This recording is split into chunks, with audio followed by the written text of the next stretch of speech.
Ask doctor John watts అని type చేసి మీ questions అడగండి, తప్పకుండా రిప్లై చేస్తాను. Harsha Chaitanya, sir hair transplantation తర్వాత బియర్డ్కి ట్రిమ్మర్ ఎన్ని డేస్ తర్వాత యూజ్ చేయాలి?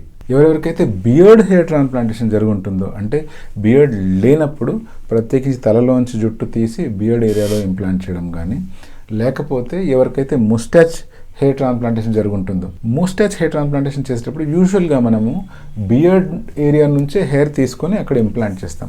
ఒకవేళ బియర్డ్లో చాలా తక్కువ హెయిర్ ఉన్నాయి అన్నప్పుడు డెఫినెట్గా స్కాల్ప్ నుంచి తీసి ఇంప్లాంట్ చేస్తాం. ఏది ఏమైనా కూడా బియర్డ్ హెయిర్ ట్రాన్స్ప్లాంటేషన్ జరిగిన తర్వాత మళ్ళీ ట్రిమ్మింగ్ ఎప్పుడు చేసుకోవచ్చు అంటే, బియర్డ్ హెయిర్ ట్రాన్స్ప్లాంట్ కూడా రెగ్యులర్ హెయిర్ ట్రాన్స్ప్లాంట్ లాగానే ఇంప్లాంట్ చేసిన హెయిర్ 10 to 15 days తర్వాత నుంచి ఫాల్ అవ్వడం స్టార్ట్ అయిపోతాయి. 20-25 daysలో మొత్తం రాలిపోతాయి.